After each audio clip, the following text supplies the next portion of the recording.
మా నాన్న సైన్యాన్ని ఎదిరించడానికి ఈ లెటర్ మాత్రం సరిపోదు, కొంచెం ఇంప్రెషన్ కూడా కావాలి. అందుకే రేపటి నుంచి మన ఇద్దరం మగధీర సినిమా 100 రోజులు చూడాలి. 101వ రోజు నువ్వు నన్ను పెళ్లి చేసుకోవాలి.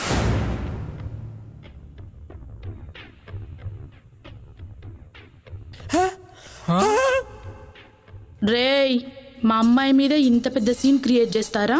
ఈ చాకుతో మీ పీక కోస్తా. అరే పరిగెత్తరా రే. అరే ఈడు మీసాలో చంపించాలి ఉన్నాడు రే. అరే తప్పుకోరా రే. అరే తప్పుకోరా బాబు. అరే నన్ను కొంచెం ఎత్తరా, నాకు లేవడం కావట్లే. రేయ్, నేను గనక పుట్టగొచ్చి పెట్టానంటే గుట్టలు కూడా లెక్క చేయను. ఒసే ఆ పుట్టగోసి తీసేవే, జనాలు లొట్టలేసుకొని చూస్తారు. అదే జనాలు వాళ్ళని చంపడం కూడా చూస్తారు. వాళ్ళని చంపితే మన అమ్మాయి ఎలా ఎక్కడుంది ఎలా తెలుస్తుంది? సరే వదిలేయి, వాళ్ళని నేను చూసుకుంటా. అది నా కూతురు, ఎవరితోనూ ప్రేమలో పడదు. గట్టిగా అరవకు, ఎవరన్నా వింటే ఊరంతా తెలిసిపోతుంది.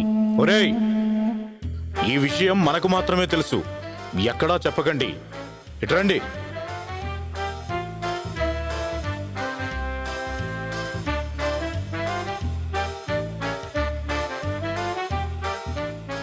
ఒరేయ్, చివరిసారిగా అడుగుతున్నానురా, మా అమ్మాయి నిజంగా ప్రేమలో పడ్డాదిరా? అవును సార్, మీరు మమ్మల్ని నమ్మట్లేదు కాబట్టి నేను ఫైనల్గా చిన్న సీన్ చూపిస్తాను సార్. అది కూడా మీరు మమ్మల్ని ఏం చెయ్యనంటేనే. నాకు మీ ప్రాణాలు ముఖ్యం కాదురా, నాకు నా కూతురు ముఖ్యం రా. సరే చూపించరా.